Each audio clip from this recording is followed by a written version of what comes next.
It's 6 o'clock. Good evening, everyone. Welcome to April Fool's Day. March went out like a lion, and April kind of came in as a fussy baby. I wouldn't really say quietly, but it looks like we have some fresh snow up in the mountains and plenty of moisture down here in Placerville. So it is Tuesday, April 1st, and I am calling to order our regular meeting of the Placerville Planning Commission. Please join me in reciting the Pledge of Allegiance.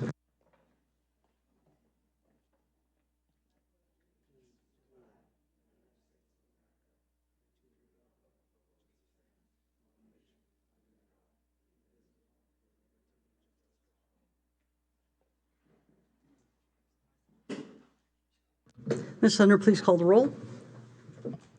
Chair Keeney. Here. Vice Chair Lepper. Here. Commissioner Sylvester. Here. Commissioner Smith. Here. Commissioner Stratton. Here. We have no closed session reports tonight, so we'll move on to number 4, adoption of the agenda. And I have a motion to do so. Motion to adopt the agenda. Thank you. Motion and a second. Second. Thank you. All in favor, please say aye. Aye. Aye. Aye. Any opposed? Okay, 5-0. Moving on to the consent calendar. This is all matters listed under the consent calendar are considered routine and will be enacted by a general consent unless any commissioner requests a roll call vote or any member of the commission, staff, or audience wishes to remove an item for discussion. And under item 5, we have 5.1, which is to approve the minutes of the regular Planning Commission meeting of March 18th, 2025. And I understand that there is a correction to be made. So we'll pull those minutes. Is that correct? Okay. So let's move on to number 6, which is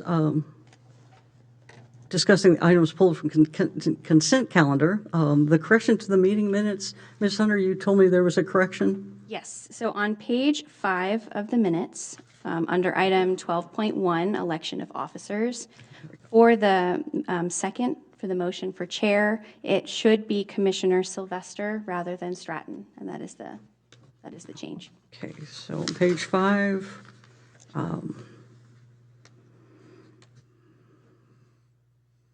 Okay. Any other changes to the minutes from our previous meeting? Okay, with that amendment, can we get a motion to adopt the amended minutes from March 18th, 2025? I'll motion to adopt the amended meeting minutes. Thank you, Catherine. Second? I'll second. Thank you. All in favor, please say aye. Aye. Aye. Aye. Any opposed? Okay, 5-0 for approving the amended minutes. Item 7, number 7 is items of interest to the public and public comment on non-agenda items. This portion of the meeting is reserved for persons wishing to address the commission on any matter not on the agenda, and the subject matter is within the jurisdiction of the Planning Commission. State law prohibits the commission from acting on items not listed on the agenda except by special action of the Planning Commission under specified circumstances. At this time, would any members of the public like to step to the podium to address the Planning Commission on non-agenda items? Seeing none, we'll move on to number 8, written communications on non-agenda items. Do we have any? We have none. We have none.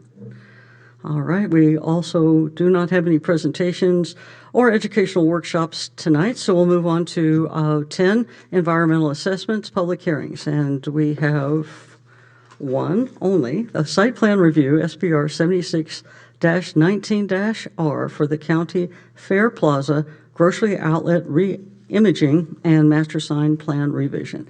I'll turn it over to you, Ms. Hunter, for the staff report. Thank you.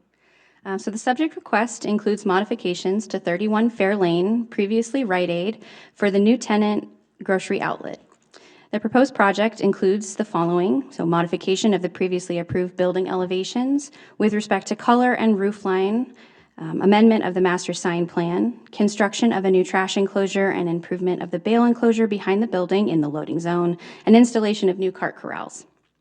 The subject site is the County Fair Shopping Center, which contains a single-story commercial building with multiple tenants and 2 restaurants, Denny's and Carl's Jr. For the exterior modifications, as provided in the staff report, is the opinion of staff that the project, while a major change from the previous approval, is consistent with the general plan community design element Goal I, as well as Goal F.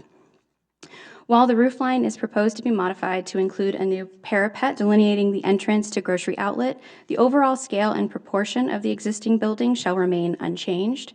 Of note, the proposed change in color scheme would separate this section of the building from the remainder, creating a distinct section of the shopping center. However, the proposed color scheme is specific to the proposed anchor tenant, grocery outlet, and reflects their brand. The colors are primarily gray or gray-white, with the exception of grocery outlet red along the parapet cornice.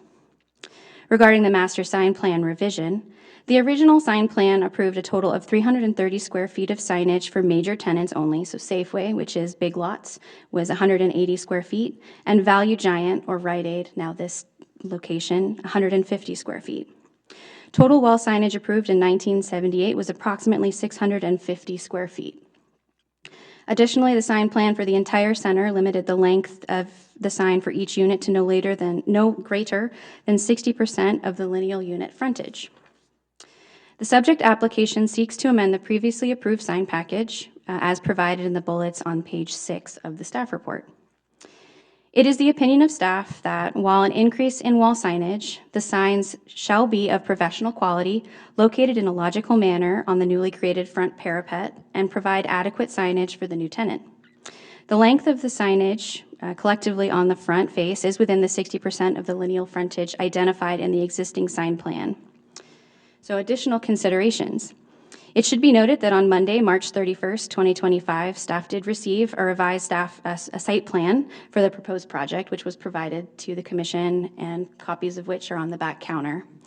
This site plan is provided in attachment 3 of the memorandum, and the changes primarily focus on the trash enclosure locations and path of travel. Further, this morning, staff received a revised elevation of the pole sign. This was also distributed prior to the meeting. This revision places the grocery outlet sign at the top of the pylon in the place of the existing Big Lots sign, rather than replacing the existing Rite Aid sign cabinet. Staff has completed a brief review of the information provided, and at this time believe that the resubmittals do not change staff's recommendation to the commission.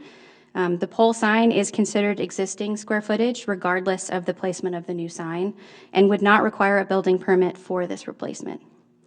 Further, staff's recommended condition of approval number 6 would still require elevations and information for the trash enclosures to be submitted for review by the Development Services Department and El Dorado Disposal.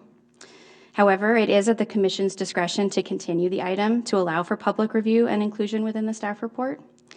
However, should the Commission wish to move forward tonight, staff would recommend the following action. So 1, make the findings in support of the SPR 76-19-R request, and 2, conditionally approve SPR 76-19-R based on the information and findings included in the staff report and subject to the recommended conditions of approval included in attachment 1. So this concludes staff's report, and I'm happy to answer any more questions or any questions. Thank you very much.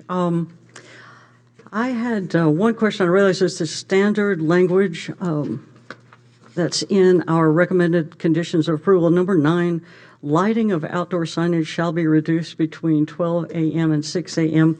What does that mean? Reduced? We've talked about other turning off, like accent lightings, but what does this mean? So I did receive a question about this earlier today as well. This is a condition that was included in the Apple Farm Place approval for their signs. It's a dimming of the light during those hours. So it doesn't require turning them off because it could be used for identification purposes for emergency services, but it's at the discretion of the commission. Is there a standard percentage of dimming, or is this There is not. I'm not sure how we, confirm that. Yeah, this is the condition pulled straight from the Apple Farm Place approval. Okay, thank you. That's the only question I have right now. Do any other commissioners have questions on the staff report and the materials we've received? No? Okay. At this time, we'd like to ask the project applicant or their representative to step up to the podium to present the proposal to us and answer any questions that the commissioners may have. Is the project representative in the audience tonight? That's kind of like, what is it, to tell the truth? I thought they were all here for my historic memo Oh, is that what? Okay. for 13.2. Fantastic. Good evening. Welcome. If you would please state your name for the record, and I'll just warn you, I am hard of hearing, so if you would please speak into the microphone, I'd appreciate that. Good evening. Good evening. Okay. Hi, my name is Daryl.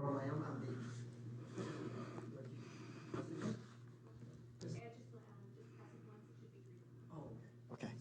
I got it. I got it now. Okay, good. Let me start it over again. Sure. I'm Daryl Lamb. I'm the construction project manager from Grocery Outlet. Okay. Can you tell us a little bit about how this design came to be? It's a big change for that shopping center. You're changing a parapet wall in addition to the brand colors and so on. So can you tell us a bit more about the design behind this? You know what? I am not in the designing. I'm just in the constructions. I basically built what they designed, but I believe that when they design this, it brings an improvement to the center itself. It's kind of modernized, in my opinions, of the signage, and it makes the signage looks good, pretty much. That's based on my opinion, so. Okay. Do any other commissioners have questions for, and Daryl, I did not get your last name, I apologize. Lamb, L-A-M. Sorry. Any questions for the applicant's representative? Mr. Lamb, I just wanted to ask you, towards the west side, Your microphone is not on? you can hear me a bit better. So on the west side, as you make an entrance to the loading dock, it looks pretty narrow. Is that sufficient to be able to get your large trucks in these days? Yes, we actually did a truck study, and it did show that, yes, we're able to get in the, I think it's the WB 67. Right Able to get in along there. that wall, next to what would be the fairgrounds, there's a series of trash bins. And I think the proposal is that this would be left up to the, Kirk, could you speak into the microphone as well? the idea is that it would be left up to El Dorado Disposal as to taking care of those bins, but, and have an enclosure around it. Is it something you can ensure that the enclosures, the actual cans be covered up so that vermin, raccoons and the like don't get inside? That would be posing a health and safety issue? Are you referring to our trash bins, or are you referring to the existing trash bins of the existing tenants? Whose would those be that are along that wall? Oh, along that wall, it's an existing one? That's the existing Yes. trash bins? Are those yours, any of them? No, actually, it is in the revised proposal. We actually showed that it's being removed, it's being relocated towards on the further west side, right over here. If you could help me out, which diagram is that? That's the new set of materials that's offered. It's in the memorandum, Kirk. It should be the back of the second to last page. Yes. Exhibit A.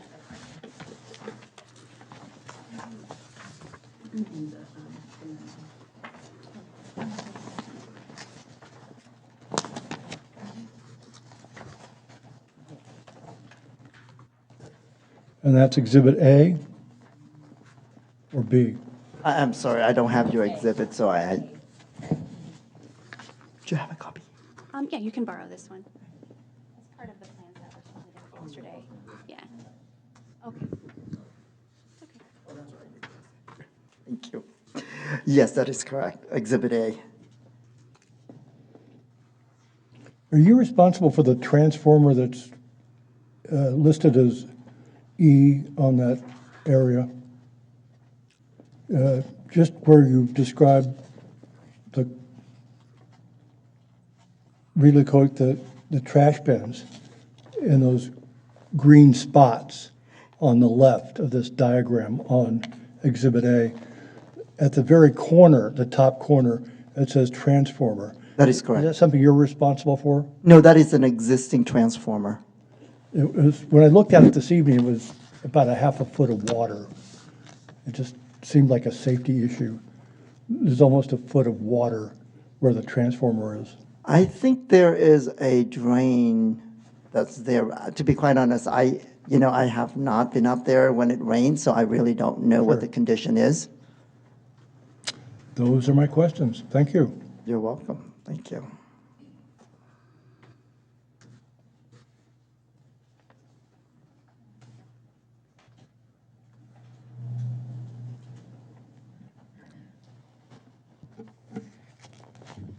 I just had a question for clarification. The adjacent tenant space, is that owned by the same?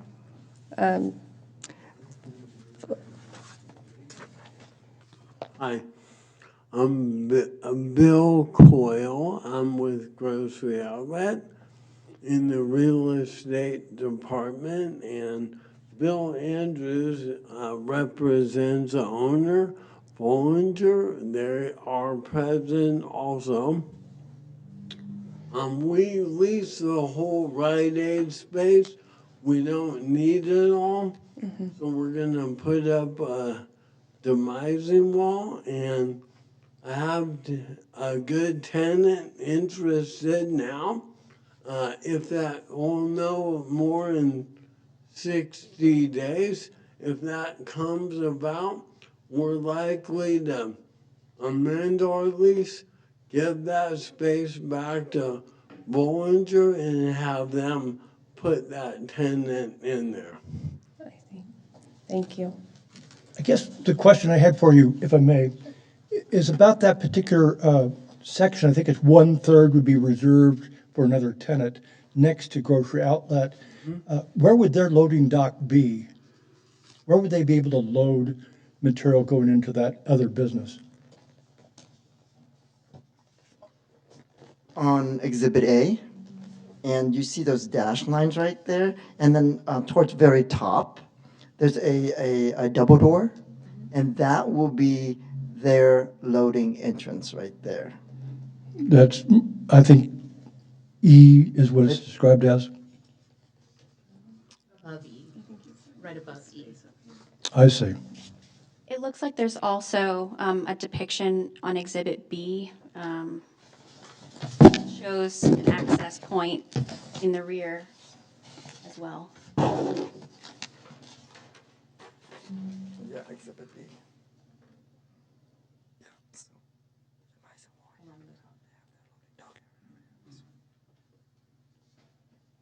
Right here. And all along the top here, so they would load in and bring it in.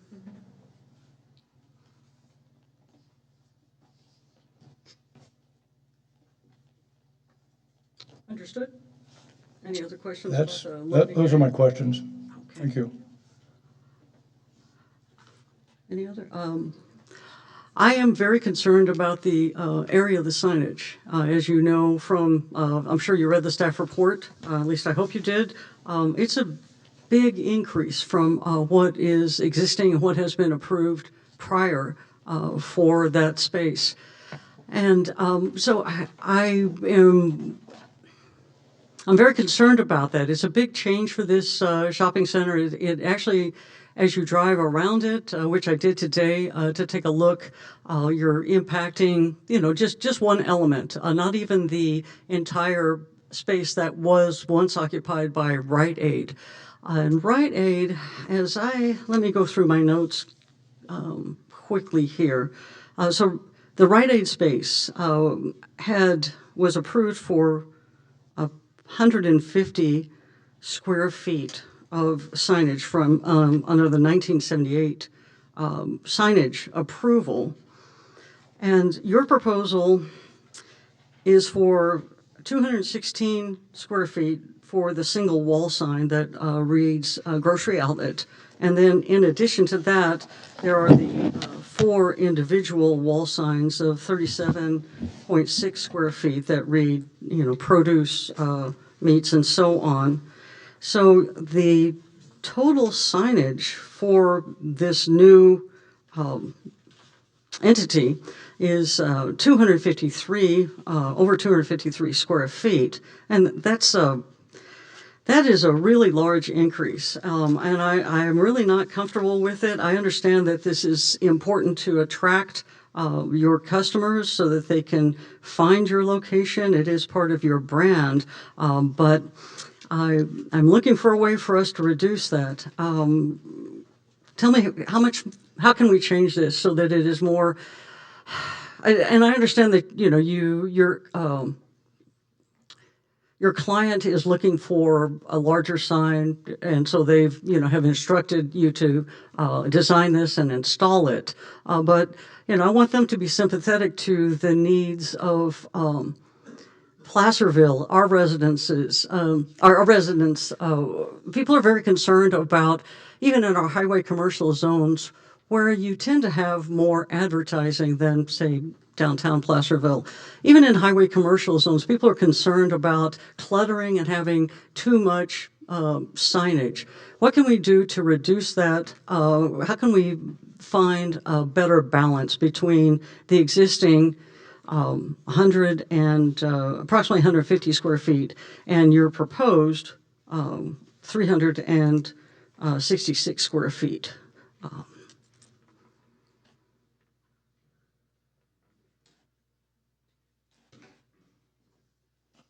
Doug Head with Adart, who is producing the signs.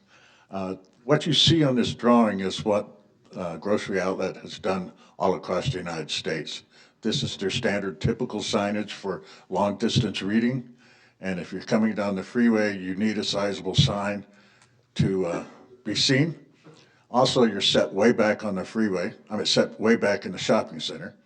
And Grocery Outlet is not your prototypical grocery store. So the bottom signage down below allows other people to know what they're selling in the store. And by that, you're referring to the 4 individual Yes. 37 square foot signs. That's correct. All right.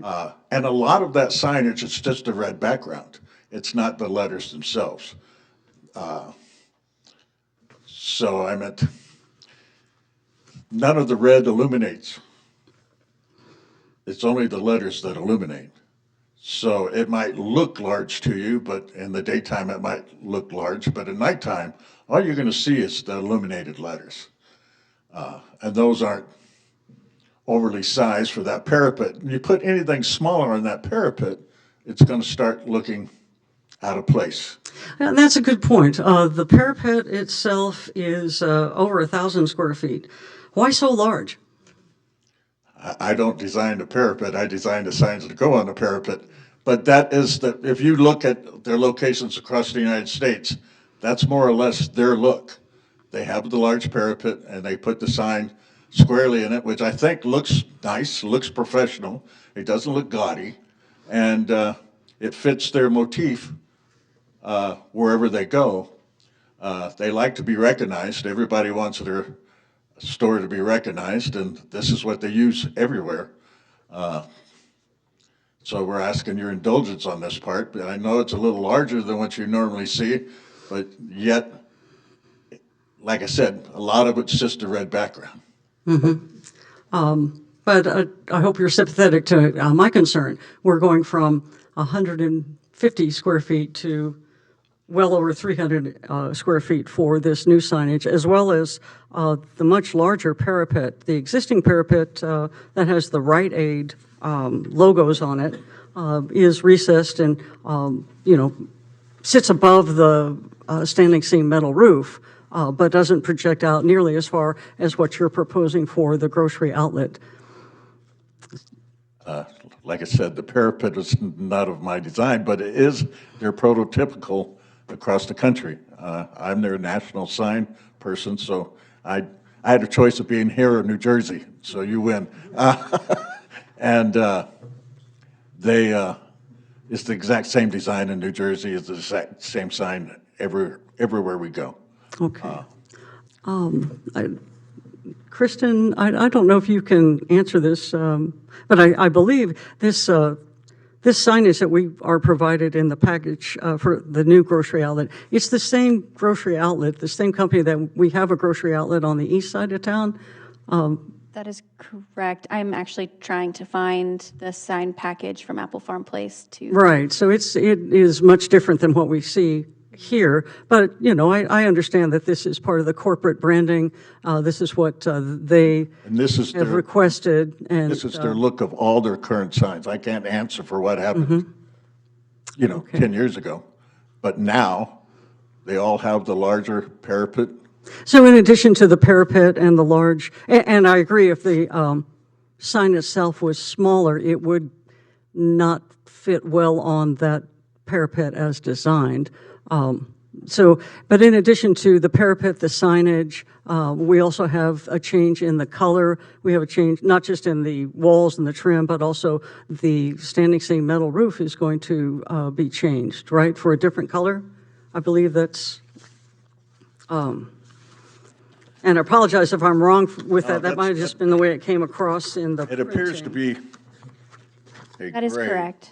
Yeah, it's going from green to gray. Green to gray. So for that section of the shopping center, the green, we'll lose that. And then the rest of the shopping center is going to maintain that green standing seam, and we'll go to gray. And it also looks like it's at a much different angle. From the rendering, it looks like it doesn't have, it has a steeper slope. I believe this overall look will help all the rest of the tenants too. When you draw someone to a parking lot and draw someone to, let's say, grocery outlet, that'll help Dickie's 2 doors down. That'll help the other people to the right. It'll help all the people in the center because it draws people to the center. And personally, I think it's all in fine taste, my personal taste. Any other, go ahead, Kurt, you have a question for the applicant, and your microphone is falling down again.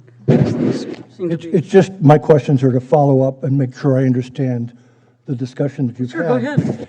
And so that we're on the same page, literally, it's number 8, I believe, is what I'm looking at, that shows the 2 signs, Rite Aid and Grocery Outlet.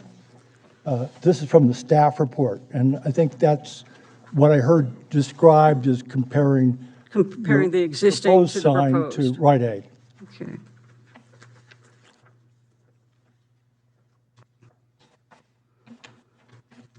Okay? Okay, so when I heard the discussion about the square footage, are we talking about, when we come down to the second drawing of grocery outlet, when we talk about that 300-plus square feet, are we talking about the No, whole? that's the parapet that is 1,000 square feet. Okay. So that's a new parapet that, so that they're going to take down the one that the Rite Aid logo is on, that will go, and then a new parapet will be installed right above the columns. So if you look at that, and then it will span the entrance to the grocery outlet. That will be over 1,000 square feet.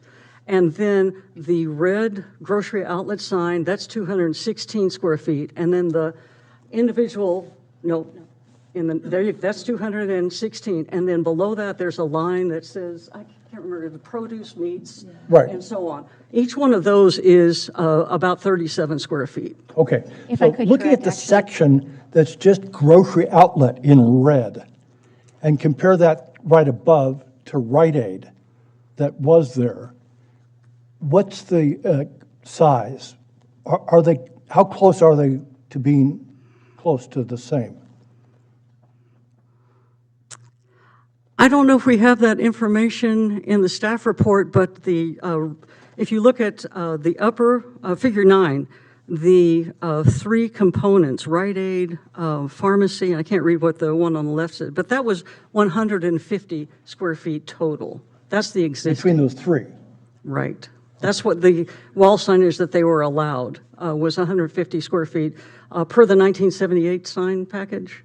Rite Aid also had the pharmacy, they're hard to see because it was white on white.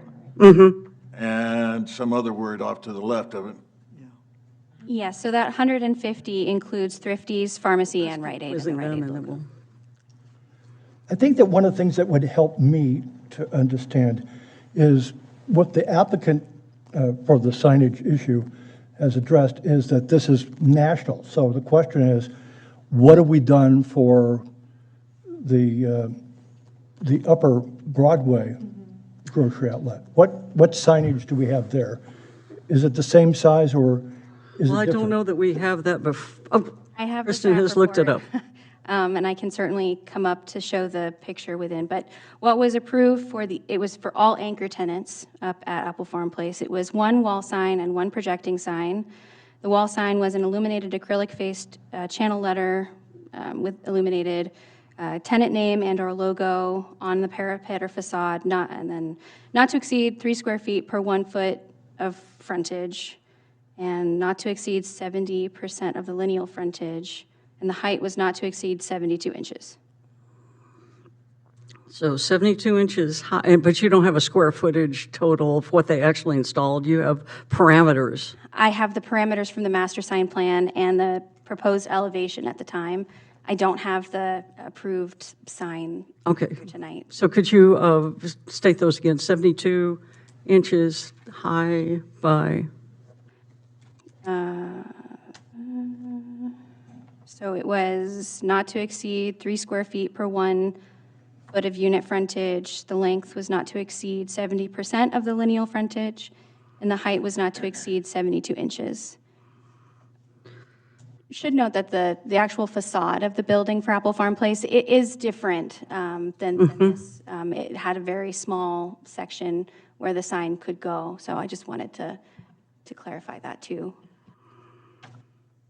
and you don't have the business frontage for that particular, I okay. do not. Okay.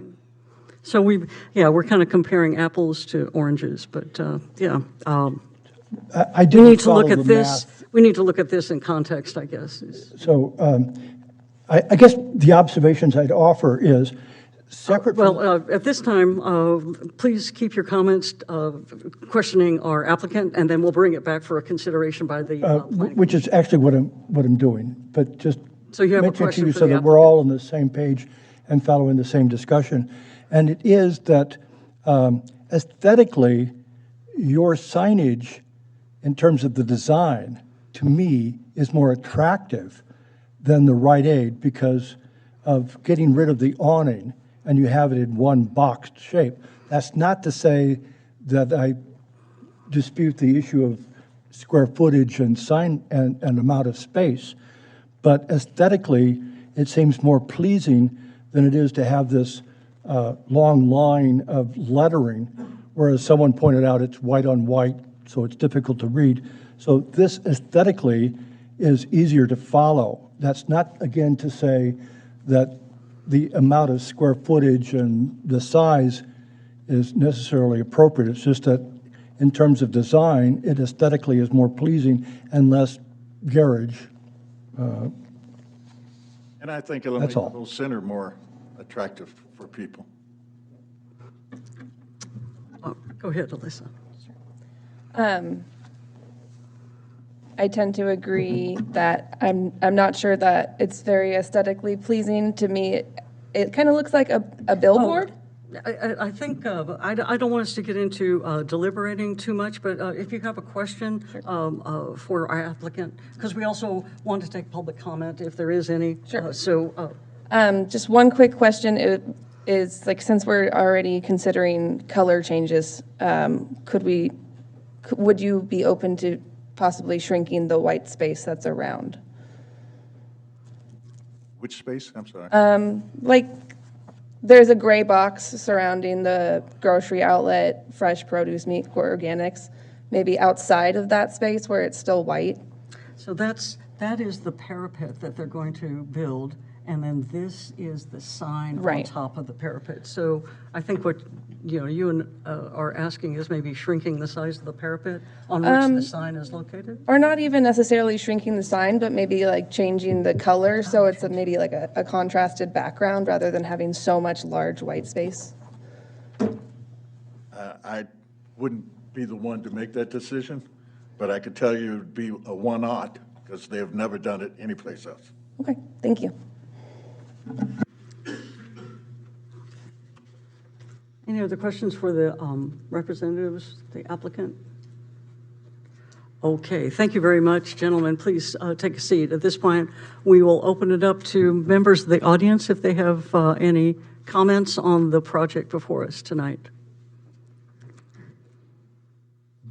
I'll take that as, a shake of the head. No, all right. Then we'll close the public comment portion of this hearing and bring it back to the Planning Commission for consideration and possible action. And so at this time, thank you both for holding back your comments until this point. So let's talk about the merits of the project and concerns that we have. As I've already expressed, I see this as a very major change, of a much larger signage, and I'm not comfortable with expanding it over twice the size of the existing. I appreciate that they're trying to attract customers. As I drove around, unfortunately, the location of this store, being kind of to the west side, and it is a very strange, piece of the hillside that they developed, and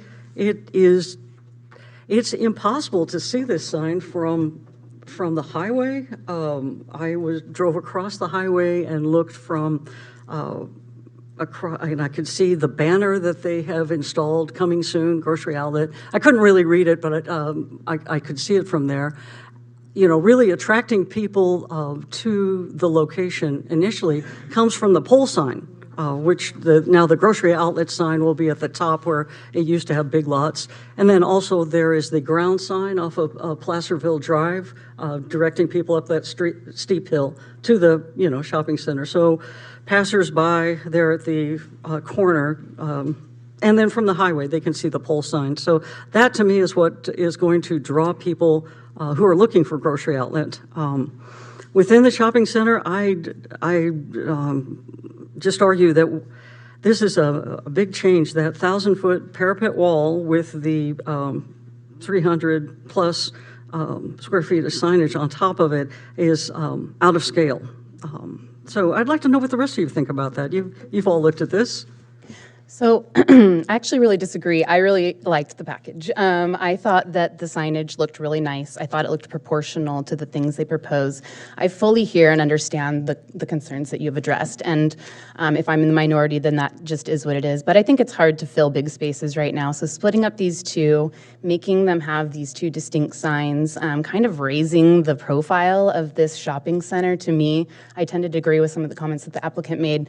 I think it will really help to elevate this to seem like more of a destination than it's hard to notice. You say you don't see the sign, it's because it's hard to notice right now. And with Big Lots closing there and Rite Aid closing there, Office Depot across the way, we have huge empty spaces, and those are very hard to fill. I agree that I think the signage and the proportion looks nice. I think it clearly delineates that grocery outlet's there, and I think that the future tenant sign looks proportional to it and will flow nicely. I agree that it will help the other tenants to feel like maybe they can elevate and come into modernization and attract maybe some other, I don't know if there's other vacancies there, but probably. And so yeah, I mean, and I hear what you're saying about the signage, but when I really look at it, to me, the fresh produce, meat, organics, I agree that it's helpful to tell people, because you might not know what a grocery outlet is and think it's maybe, it is a variety of things, but you might not know exactly what they offer. And like the fact that it says organics and stuff like that, I think is attractive to people. We're looking for things like that. So yeah, I actually really liked the sign package. I thought it looked nice. And so to say that the 216, so that's really 216 square feet to me, is the sign.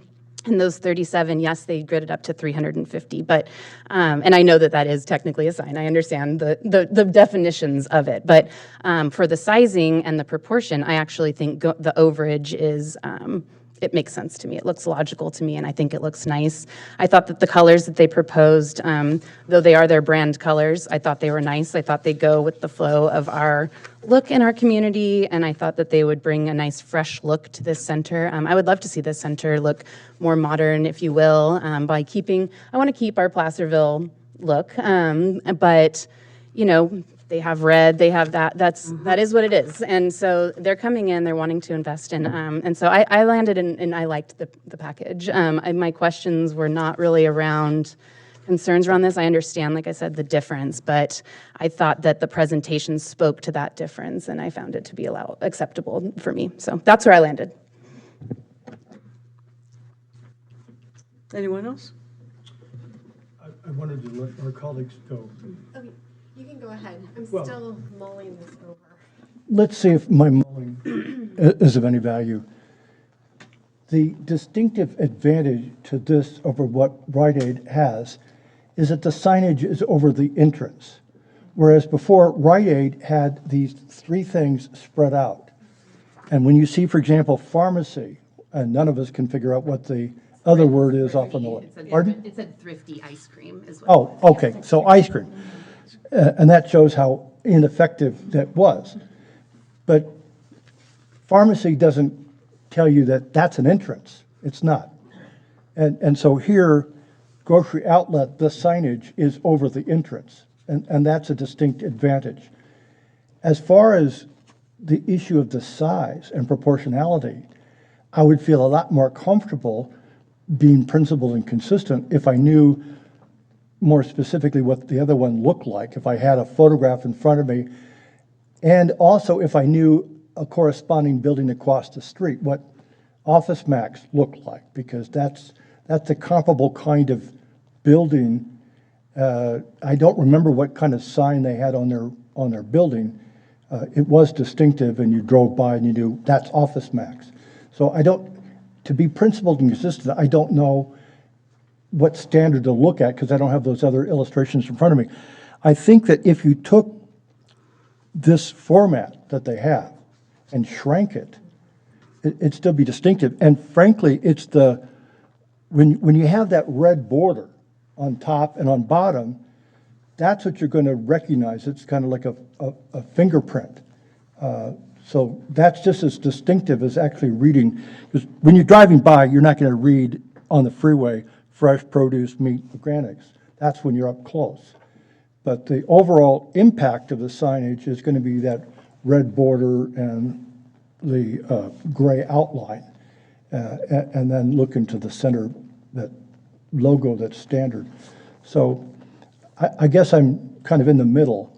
I agree with you. I like the fact that the signage it directs the customer to the entrance. I think that is distinctive, and also, that Rite Aid didn't fail for lack of signage, I don't think. There were a lot of other things at play there.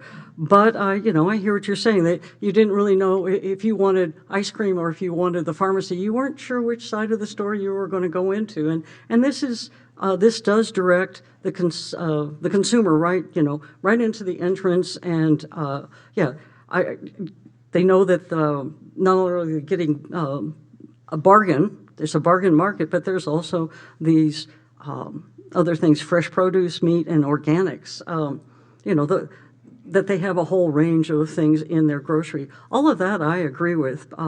My concern is the massive size, and I feel like it's out of proportion from what was there and the space that Grocery Outlet proposes to occupy. And don't forget, there's an unnamed tenant to the east. That all of that was Rite Aid, and a previous planning commission approved 150 square feet for all of that business frontage. And according to, let's say, I looked at our ordinance, and under our ordinance, based on the business frontage of just grocery outlet, being 131 lineal feet. So that's grocery outlet, not the unnamed tenant. That would entitle them to only 154 square feet of wall signage. Forget about the ground sign, forget about the pole sign. So again, that's what I'm trying to, argue here, is that this is much, much bigger than what we've had before. And I just want to make sure that we all understand that as we move forward. So I appreciate you kind of explaining that to us, Kurt. Anyone else? Alyssa, any comments? You were a little concerned about, you had a question about color. Yeah, as I mentioned earlier, it does feel like there's a lot of white and it is large, as you were explaining. So there is a vibe to me that it'll be like a big billboard on the side of the highway, whereas I feel like the pole sign is pretty adequate for attracting people off the highway. I do appreciate the figure that shows how it will look at night, how it's not just going to be a big lit up white sign at night. That's on sheet Yeah. 4. So that was my bigger concern, is how it would look at night. So I could be persuaded.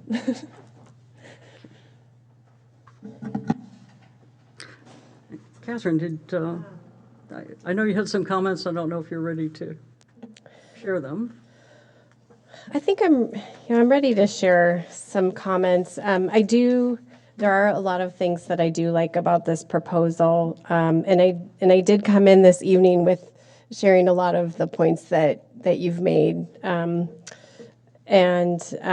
guess I think what would have been very helpful for me is if there was a way that we could have had a rendering that could show how this is going to tie in with the rest of the building, because it is just a small segment of a much larger building with other businesses, and it is a fairly significant change. And so I think a lot of this discussion is just around, how is this going to fit into the character of its immediate setting? Existing Because it's county fair. yeah. So that's just what I'm trying to work through as we're having this discussion. But I agree with the comments that have been made. That the size of this sign does seem to be slightly out of place and in comparison with the rest of the building. And so, maybe it's just a matter of having a smaller parapet, if I said that correctly, and reducing the size of the sign, if that's something that the applicant would consider. At this point, it would be at our direction. Okay. Our preference, and give direction to the applicant. What they've told us is this is the corporate brand, so I'm not sure that they've come ready to with alternate. If they had alternates, I think they would have presented them to us, but it would be our discretion to either, would that be a continuance, or would... If you can continue the item and direct staff to work with the applicant to come back with, and you can outline specific things you're looking for to help you make a decision. Mr. Smith, I'm the chair. Would you please wait? I'll call the applicant back up when I feel like it's time. Thank you. So clarifying that, we can continue this, giving staff direction to the applicant, and we can certainly discuss those options with them tonight. But that's the merits of the design, I think, stand. They have a parapet wall. This is the way they want to present it. This is as much their brand as their colors are. And so that I don't argue with. I don't want any change in, I'm not arguing for any change in the design. It starts with the size of the parapet wall. And if this is the brand design, then what I'm thinking is perhaps they can go back and work with their designers and reduce this in some proportion that is acceptable to corporate and also acceptable to us as the Planning Commission and the way we feel the residents of Placerville, how they want their shopping districts to look. So I think that's where we stand. And do you have any other comments? Do you think of any proportions or anything else? I guess I did just want to say that I do like a lot of the other elements of the style, like the roof and the adjacent tenant space with the parapet. So I think that overall it's an attractive design. I'm just trying to understand, how that will compare with its setting and, as if it's developed as it's presented. I can share with you just my recent memory driving the shopping mall today. The Big Lots has moved out, so it's another large tenant to the east. But then as you kind of go around there, it's just numerous small shops, and their signage is all on out at the edge of the wall, if you will, small signs identifying above the entrance of each one. So that's and so you just have a row of similarly styled signs down toward the Denny's restaurant area. And then as you kind of turn around, then you get to the larger tenants, the Big Lots, the unnamed tenant. And then as you go around, then there's a couple, there's a donut shop and the barbecue place. And so the smaller tenants over then to the west or left of where the grocery outlet would go. So I was just over there this afternoon to take a look again, I was concerned about the proportions and the change. And the color. I'd like to know if Grocery Outlet's open to, excuse me, to changing that white background like Alyssa talked about. I think that might help too with the overall, and I don't have a suggestion on color. I just want to know if they're even willing to do that, like if corporate is open to that. It'd just be interesting for me to know if that is an option from them. Okay. I think staff would just add that backer panels, including painted backgrounds, can count for sign area. So to be cautious with that as well. Even just a solid color? Yes. Okay, got it, understand it, like incorporates into It's a the. corporate color associated with the corporate business. And so, I mean, I understand, I discretion. totally understand that, yeah, I do, okay, thank you. Okay. But yes, I am interested in knowing what a design would look like on a smaller scale, and in addition to Catherine's request about how it would look in conjunction with the other tenants in there. And I agree, because these are really great points. Like I said, I came away initially with a viewpoint, but I think it is really important because once this change is made, it's a huge change for the center. So we want to make sure that it is correct. So I appreciate your concerns for the overall look, and it is very visible in our community as well. And, so I want it to succeed. I want it As to you know, look great. this runs with the land. So once I agree. we Yes, allow this- I know, and that's why. So I want to say that I really appreciate it, and like I said, it'll be helpful to see these clarifications. Okay, any other, okay, at this time, I'd like to ask you to come back up to the podium, please. And so we'll just reopen the public hearing portion of this. And so as you heard, we have some specific questions. I have some information. Would you please speak into the microphone? Thank you. I have some information for you, but I have to show you on the phone. Okay, so we need to have you hand that off to staff. Is there a way we can project that up, or?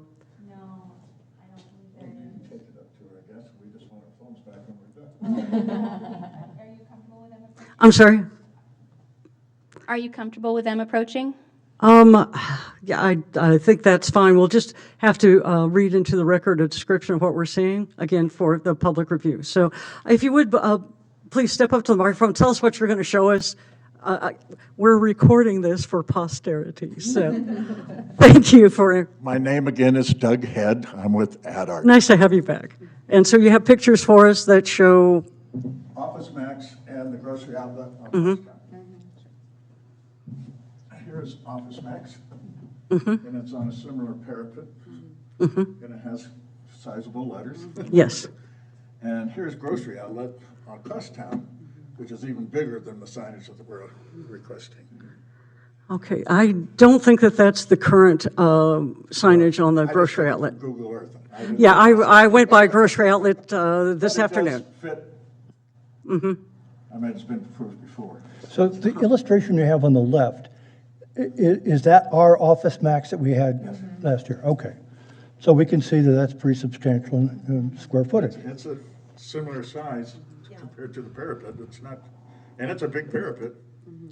It's a different style building, though, and I think it's a freestanding building. And it was a single So it's- tenant. But Right. probably that's why 2 of your tenants left, because they couldn't get it. Just my 2 cents.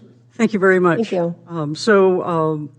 What we were showing are just pictures of the old Office Max, and I think that isn't the current grocery outlet. If we drive by now, they've changed the color, and all the logo now is under a gabled. have- I can show it to you if you would like. Ms. Hunter The has commission- a picture of our current grocery outlet over on the east side of town. This is the Apple Farm Place. I can't say that this is what was That's approved. more like what I saw This was what this was in the afternoon. master plan. I didn't take a picture, I just took a look. It's not exactly, it doesn't have the same lettering. It may be, I don't know what the size is, but it's not exactly what we see. It falls within the boundaries that I gave you earlier. Right, so, but that is a master sign plan for that location. Now we're talking about a master sign plan for another location, which is, that's, looking at the context is part of our responsibility when we revise or when we approve these master sign plans. Apple Farm landlord updated that shopping Yes. center, and it looks a lot better today. And we went along with them with our new sign. So Okay, trying to get our sign approved here is vitally important. We're making a $3.5–4 million investment in this space. We have Bollinger here, who is totally supportive of the new prototype and the color scheme, likely to color the rest of the center. We're trying to upgrade for the community. We're not trying to do anything disproportionate or gaudy. We want to be successful. and we think it looks absolutely appreciate the investment that's being made in our community, and I think what you're hearing is that we're very supportive of the design, and we welcome this new business, not just to our community, but to that shopping center in particular. So it is going to be a fantastic benefit. Our responsibility, however, is to approve a look, as an aesthetic that the community has expressed their desire for us to have in Placerville, even in our highway commercial zones. We've had many people address this body that they don't want to have too much signage, that they want to keep, our vistas beautiful. You can see the mountains as you come down Highway 50. You see that plaza, but there's the mountains behind them, and it's very pretty. It's I agree, it's a kind of a constrained site as far as getting people over there, but it's also kind of nice the way it sits on the hillside. So please understand that we certainly aren't. We aren't disparaging what you're doing. We're in favor of what you're doing, but we're balancing all of our responsibilities here. Business without a sign is a sign of no business. It's really important to us. Having our custom look, which we have across the country, it looks great. We're trying to help. Thank you very I much. just wanted to ask this, though, if I may. Yeah, you have a question of? Sure do. Our speaker. Because I feel very uncomfortable just sending folks back and continuing it with some general concept about, we want you to work with staff. They're business people, and I'd like to be much more specific. So if the question is, if you took that present design that you've shown us and shrank it, would that be acceptable to you? If you took what you've shown us and shrank it, I'm happy to go to our design team and present a smaller version, of course. Fantastic. would that work with you? It won't look as good, I'll be perfectly honest, but if that's I what, want you to be honest. we're happy to come back with an alternative. Fantastic.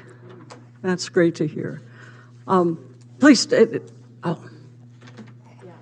you would, please step up to, good evening. Bill Andrews with Intercal Real Estate, the managers for the County Fair Shopping Center, the ownership. My question is are you asking him to reduce just the signage on the parapet as proposed? Are you asking him to do color variations on what he's proposed at the on the? Oh, I think we're still going to deliberate the specifics, but work with. So he's got to wear, and just. We won't take action until we've clarified our concerns, so that we all know what's wanted expected. to add for food for thought for you is that I've got the Big Lot space now is also vacant. And I have grocery outlet in multiple shopping centers in our portfolio, same sign program everywhere they are. But the Big Lot space I have, the chances of my being able to lease that as it is today as one box are virtually nil. So we're going to be doing the same thing as you've seen at Missouri Flat, as you'll see everywhere else, is that big box is no longer, and it's all going to be smaller. So this is not an uncommon conversation that's going to be happening all over, in all retail shopping centers. Right? Okay, well, thank you for that You're kind gonna of be seeing update. that, and I wouldn't be surprised if I'm before you in years to come proposing something similar for the Big Lot space. Okay. So, Well, we look forward to seeing you again soon. okay. And, I appreciate you sharing your expertise on this. We're looking, the original approval was 1978. Our records don't really show, and at least I didn't do the research. I didn't pull up the video of what they discussed, what they were thinking. Why did they choose 150 square feet for? Except it wasn't even Rite Aid, it was a food giant. They were two completely different entities. And so, at that time, that's what they approved. That was the aesthetic that planning commission was going for. And things change. So, we need to be aware of that and be sensitive to the needs of the business owners. However, at this time, we've reopened the public hearing. So again, I will ask members of the public who would like to comment on this proposal, if they have any thoughts they'd like to share. No pressure. Excuse me. Just clear, if it's about this item, the decision is appealed to the city council, okay. Yep. I am speaking only, Brian Carter, speaking only as a member of the public in no official capacity. I would just encourage you, if you do decide to change or expand, with having two new members on the commission, please clear findings of why you are expanding sign over the allowable. Just findings are important. Don't ignore them. Support your decisions by findings in all cases, please. Thank you, Mr. Carter. All right. This time I'll close the public comment portion of our hearing and bring it back for further deliberation by the Planning Commission. So we have some concerns about background colors, smaller scale, and possibly a rendering of this in relation to the other tenants. I think that was I'll remove Catherine's. my background color request since it's signage, so I don't think it's really helpful. Um, At least for me. If anyone else wants to have that, then by all means, but my question is removed for that. Okay, all right. Thoughts from the other commissioners on how we should proceed? Isn't I guess it's listed as A2, the thing that's been given us today, Okay. A2-01, and this shows the shopping center with the additional tenant that would take up a third of the space, and that proposes a sign size for that other tenant. Okay. And what's your question? My then? colleague has page 3 that does the same thing. That one doesn't have the colors. Did you have a concern about the colors? It's just about the proportionality, because one of our concerns was if grocery outlet, the size of the grocery outlet sign as compared to the other signage in the same shopping complex. And here we have some illustrations that show that other space that would be filling what's allotted as 1/3 of what was there now. And it simply says tenant. So that gives us an idea, at least what somebody has in mind for that other occupant. Well, keep in mind, when that tenant is identified, they will be coming back to us to further amend the master sign plan to reflect what they want to do for that tenant. So this is really just a placeholder today. We don't know what that tenant's going to want. They may have a different corporate plan. I hope you folks will excuse me if I make another observation about, No, this is what this time is for. Go right okay. ahead. The way we approach signage between 1978 and 2025 is dramatically different. Here's an illustration.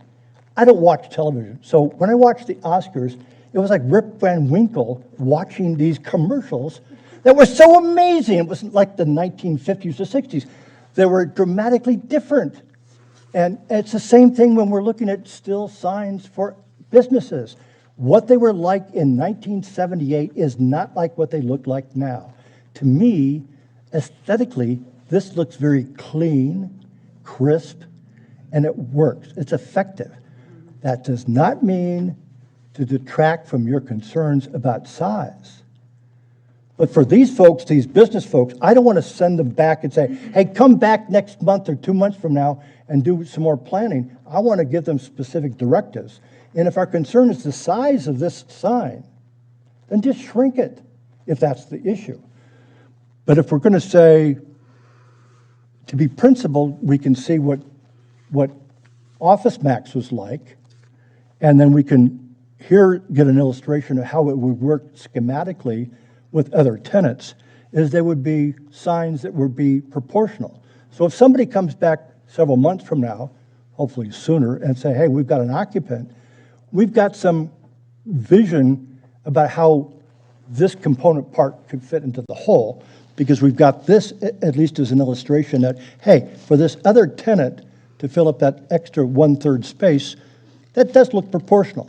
So before we send these people off to go do some more thinking, I want to be, since they're business people, to be as specific as we can. If the issue is size, because it's not the rest looks pretty good, shrink it if that's the issue.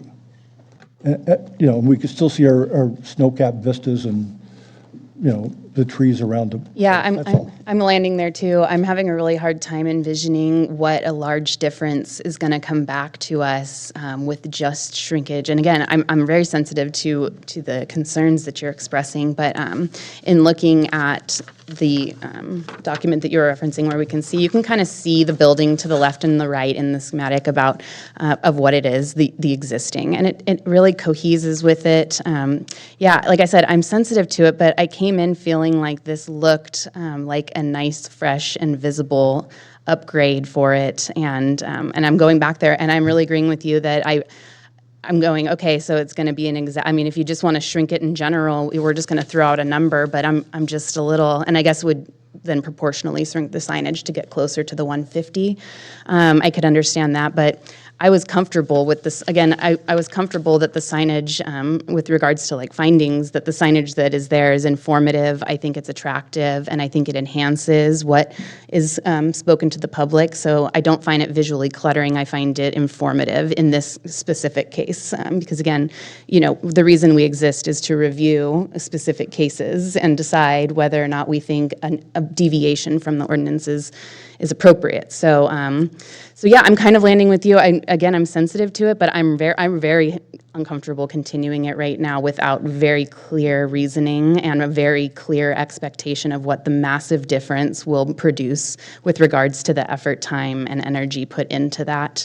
If it comes back and it's like just the size of the square inside, like I don't know that I'm going to visually appreciate that. So I'm just saying, I agree with you. I think their corporate design includes that parapet. So what I guess I was saying, even if the whole parapet wall got to that size. It's reduced, yes, so that it's Which all is- in proportion. Yeah, which is fine. I think that would be the closest that I want to do to, and I guess then it would be a matter of finding the proportionality of all of that. Yeah, but again, to be very specific in that, and I think I agree that that would probably be the only. Those are good points to not waste their time on something that's not going to be an effective change. Alyssa, you had your microphone on. I don't want to speak on behalf of the company, and I'm not a construction person, but I imagine the size of the parapet probably has something to do with the existing pillars that it's on. It seems to be kind of framed with that, which I know asking them to go smaller would be a large, expensive design change. At the same time, I feel like approving it as is could set a precedent of we are going to allow these across town, and I don't know that that's the aesthetic that we would want. One concern I have, maybe you can, folks, help me out, but in my mind is the Target store.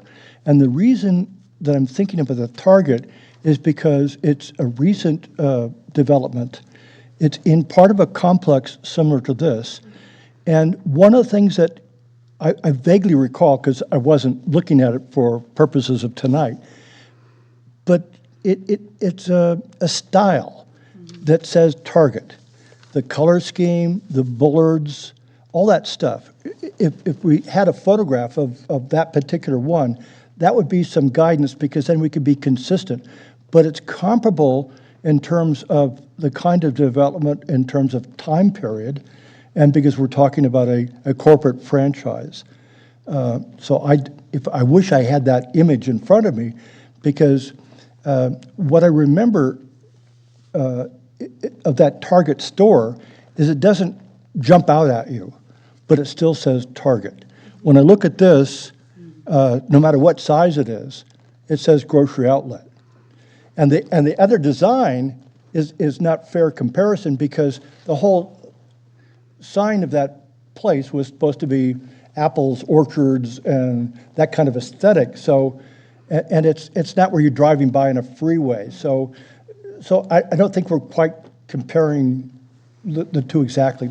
I agree with you, because one thing I did notice when I read this is that it does lack the, I'll use the word warmth, I guess, that the Home Depot, the Apple Hill, the Target has tried to incorporate into their designs. And I did appreciate all of those places doing that. So that did strike me. It's a little dry, you know, it's a little just, here it is, it's a box, like it's there. So that was disappointing to me upon reading, but I countered that with not every shopping center has to have the same exact style. And I did think that the coloring and the overall look looks nice, and the coloring I thought fit in line with the general color palette that we like to keep in our community, to go in line with our nature surroundings and things like that. So I agree with you. I think it could have been a little bit different, or a little bit more like speaking to the culture of our community. But again, I did land that I didn't think it looked bad, and I thought that it looked nice, and I thought that if it hits Grocery Outlet's needs and hits ours, then again, if we're going to go to the size thing, that's one thing. But overall, I don't see a huge need for a redesign personally. Although, like I said, I would have appreciated a little bit more of that. I did find Target not far from this, just another stop. And it is much larger. The, I believe Target is in the county, though. They didn't go. through the that's city true. for That is design true. review. But it is understated, it's not garish, and, Well, good point. They don't have a separate parapet. That's on one parapet that runs, what? well, Yeah.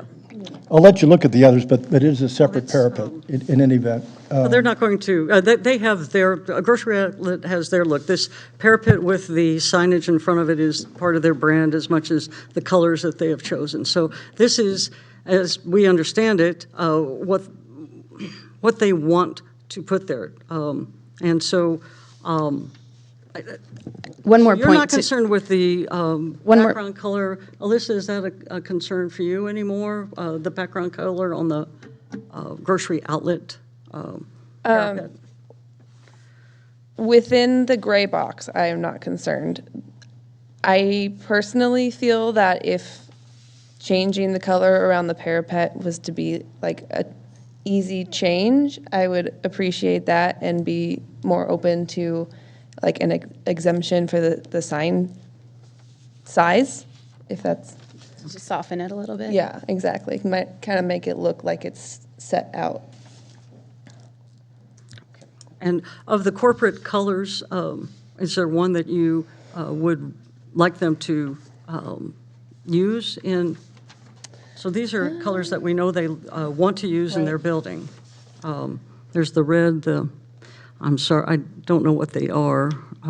These are just the color swatches, but as you look at them, is there one that you would like them to try on that parapet? I imagine one, either the third or the fourth. The can't read the brown or the darker? The darker might be It too says, it looks dark, like it says P7 and P8. Okay. but like sand color might work well with like the framing of the existing pillars and how they have those lines. Okay. And Catherine, do you have any other suggestions before I'm trying to craft a continuance so that staff's clear on our concerns. I think they've heard what our concerns are, but No, I don't have any suggestions about change, or, any comments about changing the sign or the sign colors. I think it was really helpful for me to understand that the other large store in this building is vacant, and they're very likely going to be going through this process again. So, because my main concern was this this style and this design in its immediate context. And I think that I'm much more comfortable with it now. Because I think this style is nice. I just was having a hard time. because it's the With- only one. Right, For in, now. right, in this large, like, it's a relatively large building that has a number of businesses in it, so, Well, as far as reducing the size of what's proposed with the 1,000 square foot parapet, I did, some quick calculations, and based on what has been approved and used in the past, they could increase it by 50%, and that comes up to 231 square feet for the wall signage. That's still quite a bit smaller than what they're proposing.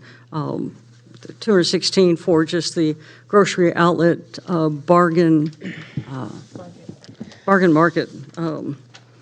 But we, I'm really hesitant to pick a number that way. yeah, though. I think I'd rather work, as Alyssa Well- pointed out, it could be that it's also tied to the location of the existing pillars. So Kristen stepped away, but Mr. Cahill, can we craft how specific should we be? Oh, hello, welcome back. there In our anything- continuance, you've heard our discussion. In our continuance, do we need to specify, other than we want them to reduce the size as much as possible and consider these other background colors? I would be a little specific, especially if you're asking for any examples from the neighboring businesses. I think you should be a little more specific in this case, because we're asking them to come back with a new design. And that'll help staff too, given Okay. staff changes and everything, so. I also want to give them the flexibility. We don't know exactly what this is tied to. Like I said, the supports for the parapet. Mr. Cahill? Yes, I have a question. Because part of it is there an objection to the size of the parapet, so the front facade of this building as remodeled? Are there That's my objection, yes. stating objections to that? Mm-hmm. And then with regard to sign area, the red grocery outlet sign, is like scaling everything down. Well, as I understand that it's in proportion, that the signage fits on a parapet wall, and so it stays in proportion. So I want the applicant You to, want the scale to stay the same. the Sign- proportions to stay the same, the scale to be reduced. Yeah. I would like to see some options. Please, let's open this back up. We'll allow you to come back to the podium since we have so many concerns. We're not sure how this all comes together. Good evening. My name is Eric Bosley. I work for Tilton Pacific Construction. I'm the general contractor that's going to be constructing this.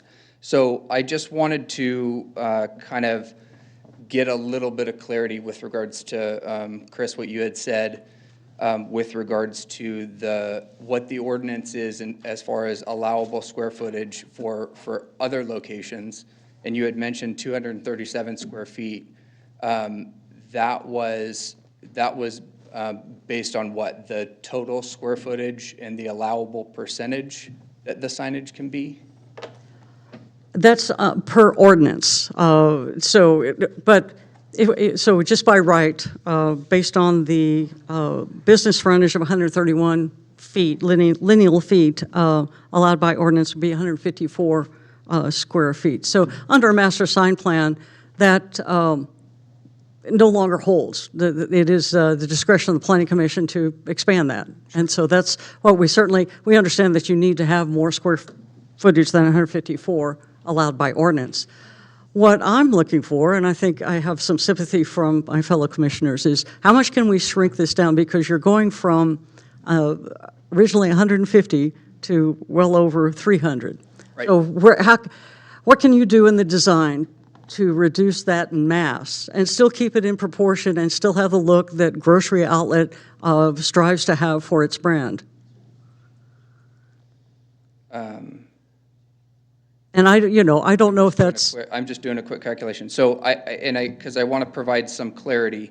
So we've got one sign, 27 by 8, 216 square feet. We've got 4 independently, internally illuminated signs at 37.6 square feet. That's not 37.6 square feet each. That's total. That's still. So it's still in excess of the 150, but it's not. I thought that was. It's not incredibly as dramatic as what. It's not 350. So the other thing I wanted to talk about. Okay, I misunderstood the staff report. Yeah, in total, it's 37.6. I apologize if that got, yeah. Okay, yeah, okay, So, and then what you said with regards to. okay. So what you said with regards to the allowable square footage in other ordinances, you had mentioned 237 square feet, is that correct? I'm sorry, that changes my perspective 100%. So now what I understand, the 4 wall signs in total are 37. That Yes. read But your fresh produce, math meat, was- organics. Accessory signs. Yes, below the main grocery outlet, So that 216 and 38. so 253 total That on was, that parapet wall. Yes, that's correct, and that's Okay. what. that's the number you've has been on using. page 8. Well, I misread the staff report, and my apologies. So in total, you're asking for 253 square feet on top of the 1,000-foot parapet, square foot parapet wall. And that's an increase from just 100 square feet from the existing. Yeah, and the other thing I want to point out too is we're talking about the 1,000 square feet of the parapet, but if you look at the Rite Aid signage, we're talking about the entire frontage of the building. So Right. we have 1,000 square feet for the parapet, we have another 750 square feet for the rest of the frontage of the building, not including the other tenant. And to what Kirk was saying, the proportionality with regards to the tenant space, that's just to identify that it's a tenant. That's not the proportionality of what that signage. Right, that's just a They're gonna- placeholder for yeah, they're- tonight. They're going to try to, place their sign, whatever their logo is. And like Kristen was saying, the red or the colors could be included in the signage, whether it's painted or whether it's a sign. If you look at the proportionality of the actual illuminated lettering of grocery outlet bargain market, is not considerably larger than what the original Rite Aid logo was, if you were to take the red away. Granted, we're not going to take the red away because that's what their branding is. But if we're talking about other ordinances that are allowing 237 square feet, we're talking about 253 square feet of total signage space. No, not under ordinance, but under other sign plans. Sorry, there you go. So, Under other sign plans. So it's not considerably larger than other areas, but just like Kirk was pointing out, we want to have closure with this as much as you guys do, Oh, absolutely. and would like to have clear direction. Chris, as you were stating, you'd like to see other options. We can't proportionately reduce the sign and reduce the parapet. I think Catherine was, or maybe it was Amy was pointing that out, that those columns are fixed. So if we reduce that parapet shorter than those columns, then you're not going to have an aesthetic. You're going to end up having beams that are sticking out on the sides. Right, I think that was actually Alyssa's point. So that is, the parapet is anchored on those supports. Correct. Right. Okay. Does that Absolutely. make you feel like we could move forward And I apologize tonight? for not for misreading the staff report. I think a summary table of actual square footage rather than me reading and trying to do it on my calculator at the same time. I also think I'm there- much more comfortable with the total of 253, I think. 253 square feet. It's, it is a big increase, but, from what we've heard tonight, that it's necessary. And, the rest of you seem to think that it was in proportion. I didn't mind the design. I think it's, it's their brand, so it's what they want to install. So I appreciate your patience and helping me, understand what it is you really want to install there at Grocery Outlet. Sure. So with that being said, because I want to appreciate your time, but I also want to come to a conclusion, right? So are we still looking at a sign reduction? I know Alyssa had said if the aesthetic was a little bit different, she would consider the sign of appropriate size. And so I just want to have something to walk away from, whether it's approval or direction. If the signage stayed the same, based on the new information that you have, is that acceptable to the committee? I think so. Yeah, because I think in your mind, it was going to be this massive bubble, just a huge Right. thing. And as you said, saying that clarification is extraordinarily helpful because it really does land it more in line. It's not a huge thing that we have to then Justify. make findings. Exactly. Yeah. So yes, thank you. I do think that is helpful. Does that help you to feel like we could move forward today? I'm comfortable moving forward today, What about not the continuing. colors? Just a second, the color background, how strongly did you feel about them coming forward with some options for the look of the parapet with some of their other corporate colors? I personally feel pretty strongly about it, only because the parapet at its size, I just looked it up, is literally the size of a billboard, a large billboard. So just imagining a big white square off the side of the highway doesn't sound amazing to me, but I understand what everyone else is saying. And the size, the overall size, can you be comfortable with that? Yeah. Okay, Yeah. all right. And Kurt? I'm opposed to changing the size of the parapet, because it's just extraordinarily costly. number one. As they point out, it's tied into existing structures, so, yeah. It's it very would extraordinary. be very difficult to do. And the way I understand what we're looking at is it's the same color scheme all the way across. So I'm not sure I want to change the color around the sign. The only thing I'd be receptive to is reducing the rectangular shape that's set off by this gray color. Right. And that's just to accommodate the concerns about size. But And where are you pointing to the Well- gray color? Talking about the gray outline. just to, so that everybody sees what I'm looking at, this one illustration shows the parapet has a box that's a dark gray color, that's a rectangle around it. And within it is the grocery outlet, the fresh produce, meat, organics, all within the parameters of that box. So the color scheme, I have no problems with. If we're going to shrink anything, it would be that box that's a rectangle with gray, And I'm in favor of, one second. if we're going to do it at all. I'm not in favor of that just because we're just going to be like, let's shrink it by a foot. And then it's not going to, I don't think it's going to make a visual impact. I think, and I appreciate you, I know what you're saying. And that's just I get it. for sake of Totally, I get what you're compromise. saying, but I'm now hesitant to make any changes about, like, in that way, because I don't think that I'm not a designer. This has obviously been designed by people who know what they're doing. And it is their corporate look. Yeah, and like I said, it's, I don't want to just be like, let's make it a foot smaller, and now we feel better, and not, I just don't see the value to making changes to this. I think it's been well-designed.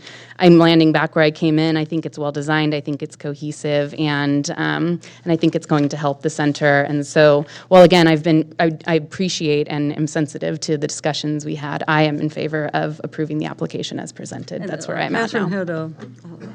And real quick, Kirk, for yes. clarity, the rectangle around the perimeter is the same color as the interior. Yeah, and by the way, I've withdrawn it based on what my colleague says. It was merely to accommodate those concerns about size. Aesthetically, generally, we have a consensus that, I think we have a consensus. Do you have any other comments for? Not us unless about- I need to okay. argue And something does else. anyone have any other questions for him? Please sit down All right, thank you, guys. in our very comfortable chairs that we've provided for you. All right.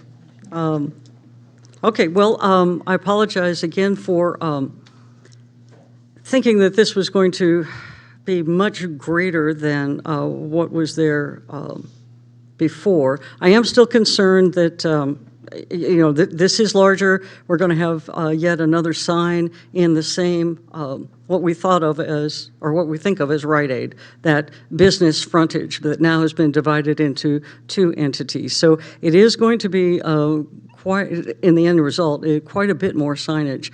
And, but I think you've all heard my concerns. I've been on this planning commission longer than anyone else, and I have heard the public complain about signage in our highway commercials. So that's where I'm coming from out of respect for that. But, we all agree the design is clean and it's modern, so no problems with that at all. So I want to I thank you all for your patience working through this. So, Catherine, do you have another comment? I just would like to make an edit to the conditions of approval that might ease your mind even more, Commissioner. Well, would you consider making a motion at this time? Oh, it says to each. I think we need, can I make an edit to the conditions before the That could motion? be part of your motion. Okay. We make your motion and then say it. And then we can discuss it further. So you can make a motion with that amendment, and then if anyone has a concern about your amendment. I apologize. This is my first time making a motion. Got this. What do I read? Right.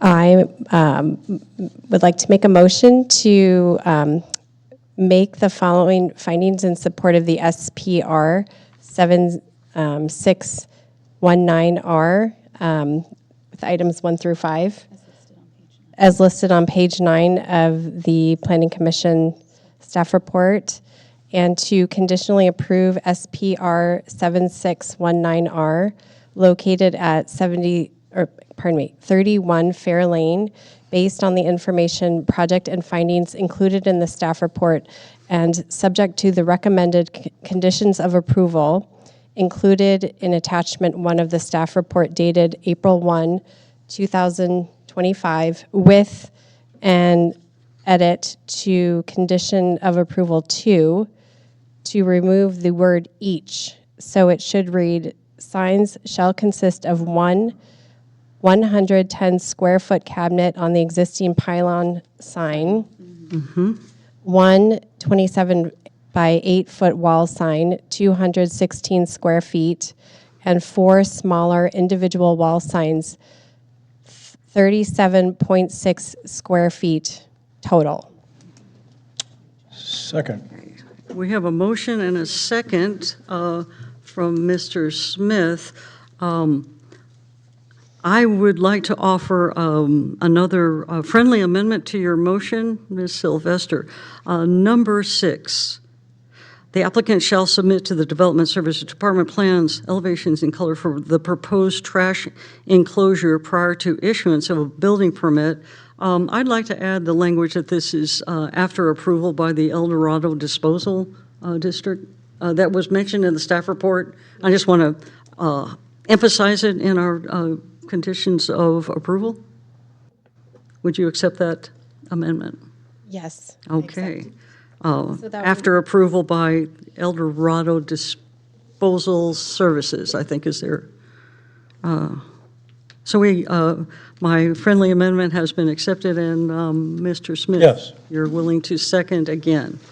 All right. Any further discussion or recommendations?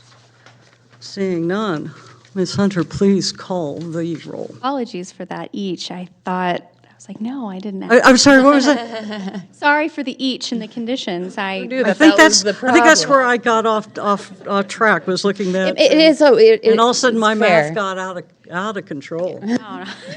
That's staff's mistake, so I apologize. Chair Keeney. Aye. Vice Chair Lepper. Aye. Commissioner Sylvester. Aye. Commissioner Smith. Aye. Commissioner Stratton. Aye. Passes 5-0. Congratulations. Thank you so much for your patience and explaining in vivid detail what it is you proposed. We appreciate that. We'll make you proud. Thank you. And I will tell you that this is subject to a 10-day appeal to our city council, but I think the community is going to be behind this project. So full steam, well, after 10 days, full steam ahead, and best of luck. Thank you very much, gentlemen, for all of you coming down here and walking us through your project. Let's recess for 5 minutes. It is, wait, let me get out. My smartphone here tells me it's 7:38. Let's reconvene at 7:45, please. I still don't like it. But it is what it is. But thanks for hearing me out. I appreciate it. There is a film I'm going to ask Carl Cahill to show us about what signage can do to, our commercial zones. And there are a couple of citizens in particular who have gotten up and railed about this. And so, it's mostly the pole signs that impacted, this is existing, and so it's grandfathered in. There's not much, we can say about it, except that they wanted to expand it. So, it exists, and really, this is what's going to draw most people, to the center. So they're not expanding that. So.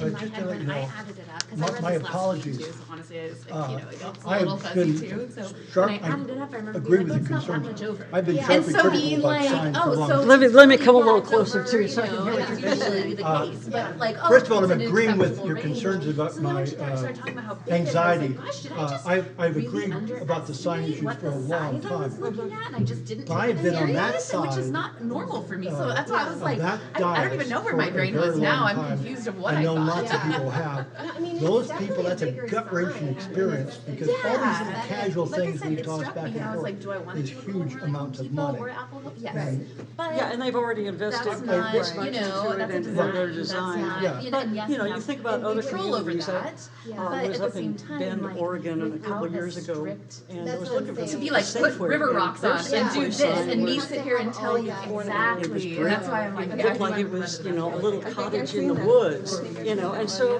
you know, yeah, they come, this is our corporate design, but in communities that have strict design standards, although, you know, to their credit, the city of Bend will give them, these are our sign standards, and you have to I conform to think what we that came up with. before they start their design. What we came up with was consistency, and that's the direction that I think. Yeah, you know, and about. consistency, you know, I hear what you're saying, but, you know, we have to look at each one of these sign plans as it stands. You know, Apple Farm Place is different than County Fair. Design. I had looked at like grocery outlets when I was reviewing this, and it does seem like they have a little bit more flexibility in their design than what he was They always do. presenting it to. But obviously, they have, you know, But 8 people here. If we had stricter design Yeah, standards, then we and could we would push have, more. you know, our document, when they first come to the city, Right, then we they can say, say- it can't be bigger than Yes. this, and it's gotta be these, Yeah. because we've already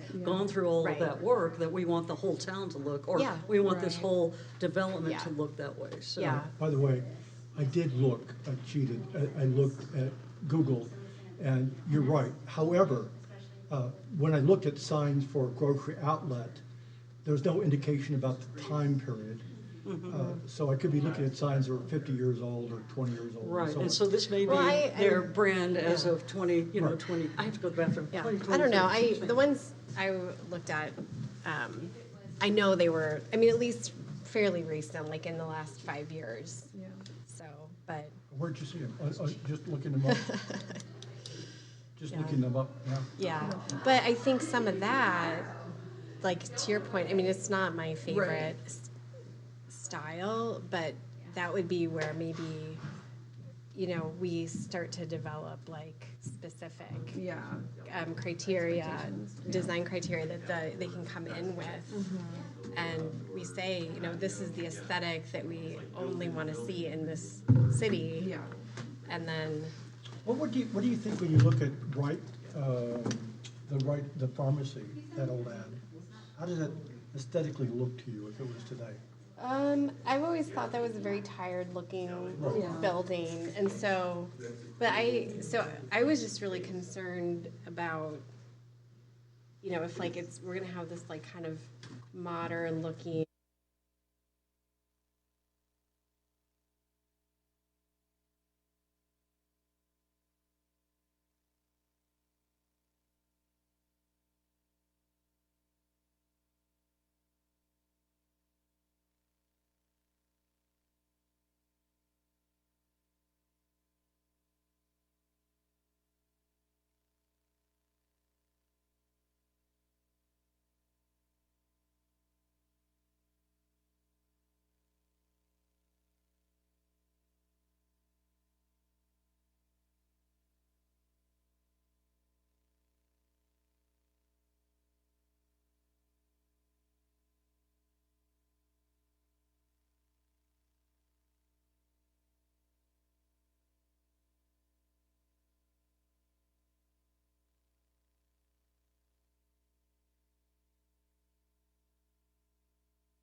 My mic has been on the whole time. And now they all know exactly what I think about them. Okay. Okay. Item 11 is continued items, of which we have none tonight. 12 is new business, of which there is none. And we'll move on. Sorry, Chris. It's just, I know, I'm punchy, I'm tired. I understand. Number 13 is matters from commissioners and staff. And we'll start with 13.1, which is staff reports. Ms. Hunter, Mr. Cahill, who wants to start? You want to start? Yeah, well, I can tell you Mallard and Middletown are continuing to move forward. The city is still actively communicating. Oh, sorry, can you not hear? Oh. So Mallard and Middletown Apartments are still moving forward. The city is actively working with the developer. I think there's meetings almost every other week to move that forward. We had a very preliminary discussion with a potential subdivision earlier today, so hopefully that moves forward. And lastly from me is tonight is my last planning commission meeting with you guys. I am leaving the city as of Friday, so yeah. I just found out today. I just found out today. So it has been a pleasure to serve as your executive secretary, and I know it's only been a couple meetings, but it's been a pleasure to meet you guys as well. I've enjoyed our many, many conversations, Kristen. Me too. Well, Kristen, on behalf of all of us, I want to wish you the best of luck in your future endeavors.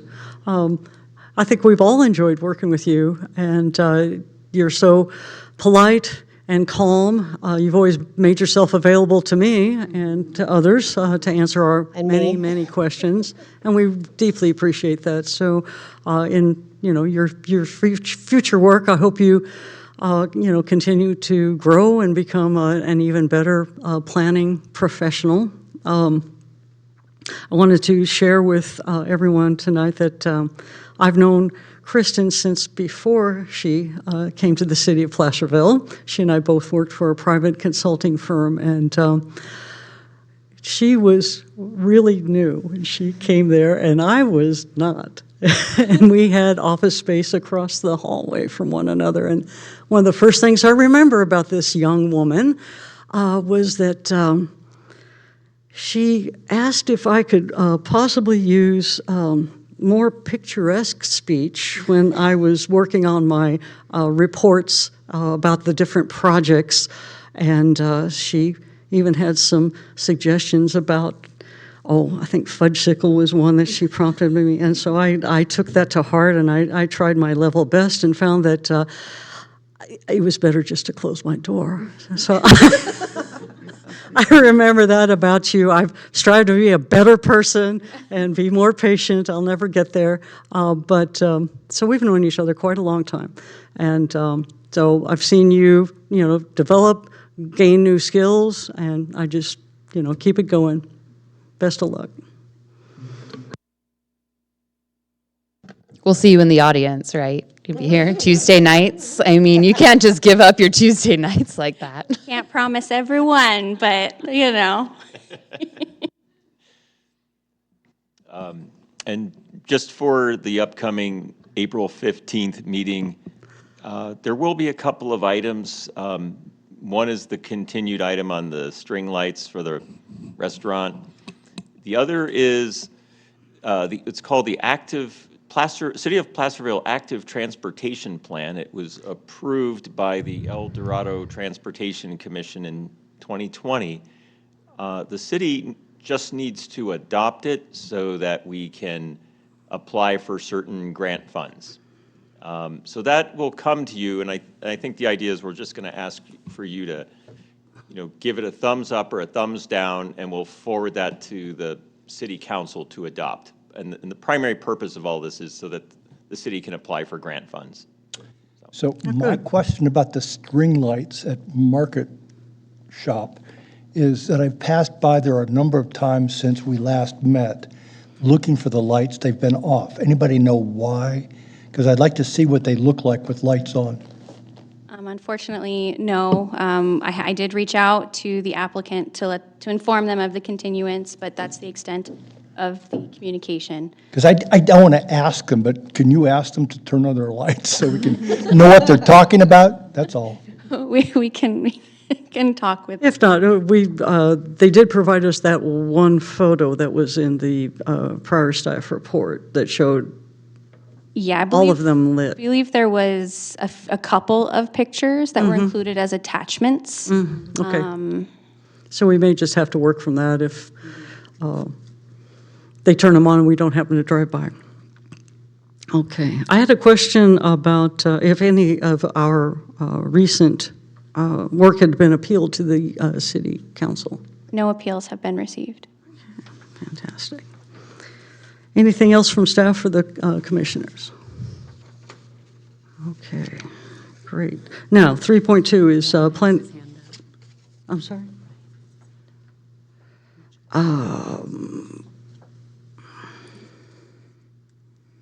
Can we take public comment? We never, okay, during this point? Okay, sure, it's on the agenda.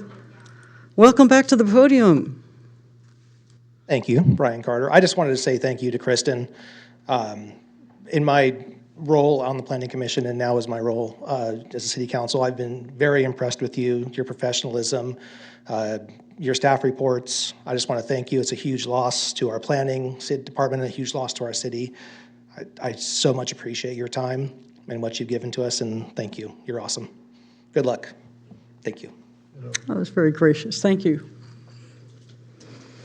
All right, we'll move on to 13.2. 13.2.1 is on our agenda for discussion regarding the city manager memorandum, summarize city council direction regarding historic preservation. I'd like to take this up for a few minutes. I'm not sure what everybody has to share tonight before we move on to any other matters that commissioners may have. So, we were provided the list that Amy Lepper had found. Amy, I'll turn it over to you to just kind of summarize it or add anything. Yeah, it's short and sweet. This is the document that Chair Keeney referenced that I had shared with her, that I started to work on in focusing on the website. And it's also sort of helping me to flesh out like different areas that we can tackle with different issues under each one. But I just want to share it with all of you guys, particularly the new planning commissioners, so you can kind of see where I'm trying to go with it or what I'm trying to address, which is primarily communication. So really bringing a lot of disjointed information that actually does exist. It's there, it's just not together. And so rather than recreate the wheel, what I'm trying to do is dig in and find out what's there. How can we either update it or put it in a common place? As you can see at the top, I'm thinking like the historic districts residential would be a good landing page to create this. I referenced the city of Redlands because I don't think you guys are on the commission.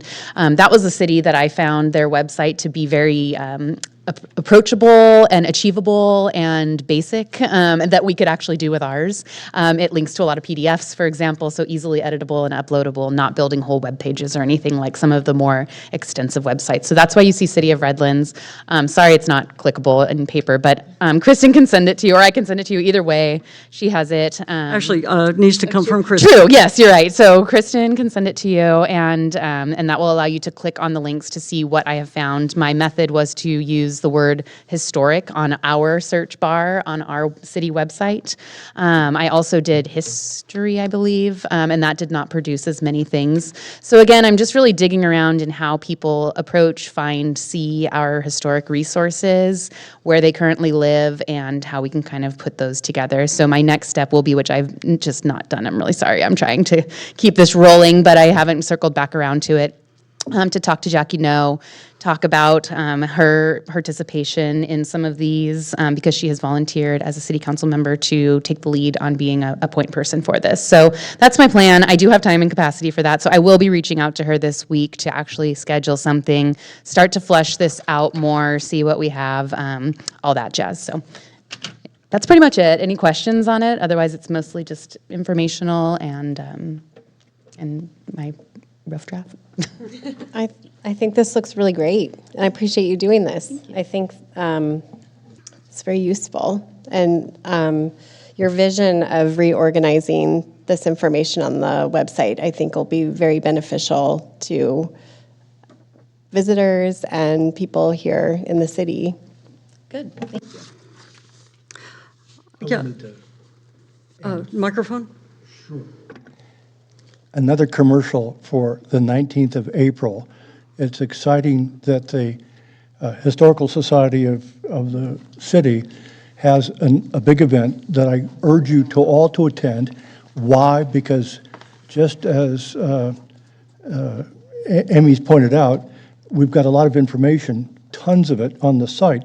One of them is about all these studies that have been done in the past that tell us that when you have historic standards and set up some standards to make sure they're followed, it actually increases the value of those properties and increases the sales tax revenue in the community.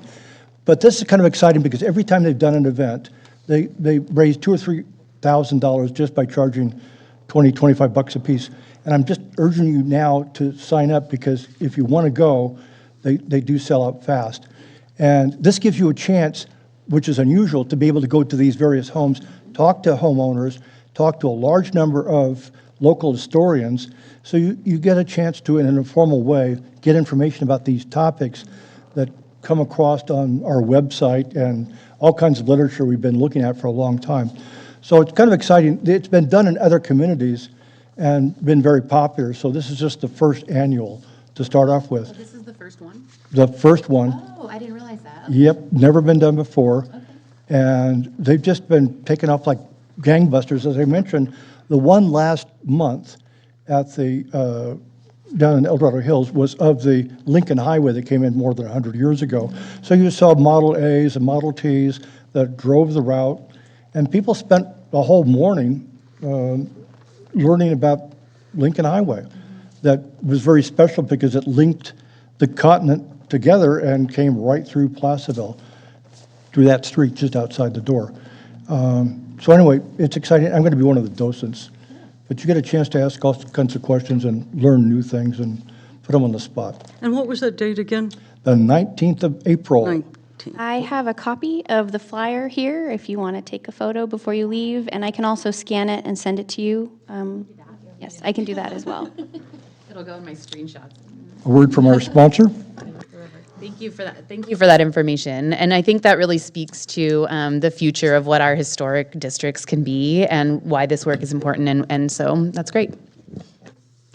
I took a few minutes to click through these different sites within the city of Placerville site that you identified for us. And I did come across one. I'm not sure that it was listed. I think I'll just send that to Kristen to kind of add to this list that Amy has created. It's cityofplacerville.org historic-survey-inventory.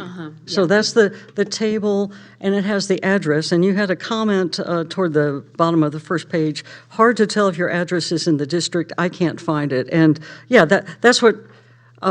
You can go to that summary table. It has the address, but for a quick check of you look at the maps that have been drawn, but those are parcels without addresses associated with them. So if you're in the middle, you're pretty comfortable saying. But if you're on one of the edges of our existing historic districts, you need to do a little more work. So I think the city definitely could work on digitizing the map so that you can click on it and say, is that my house? Is that, Kristen, you look like? If staff might, we do have a GIS specialist on staff.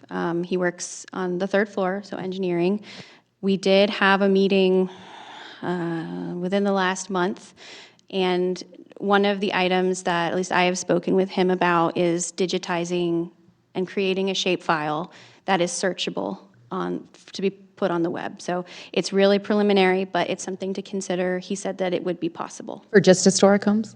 I'm adding a layer on a map, so. Fantastic. That would be amazing. Yeah, that would be Yeah. a real improvement. Yeah. It's fun to go to the summary table and look at each and every one because it takes you to those reports. The fidelity on the text of the reports is a little hard to read at this point, but it's fun to read about each one of those. But if you just need to know, yeah, is my house in there? The city can make it a lot easier on someone looking for that information. So just to update everyone where we kind of left this, in February, Amy had submitted this document or a similar document at that time. And, you know, in the interest of like saving some paper and getting information to, especially to the two new commissioners, it was our February 18th meeting where this was last discussed. And at that time, I had given to the commission my thoughts on standard findings that perhaps we could consider having available to us as these projects come forward to us. And I summarized some other things, my assessment of using the Secretary of Interior standards. And so I want to revisit this and, you know, as I look also at that the 18th, February 18th meeting is a copy of the letter from our city council, you know, directing us for our next work on this. And their highest priority is for us to review the SOI standards and try to create a framework to more clearly guide the commission in their decision-making process. Not exactly sure what that's going to look like, but that's our first goal.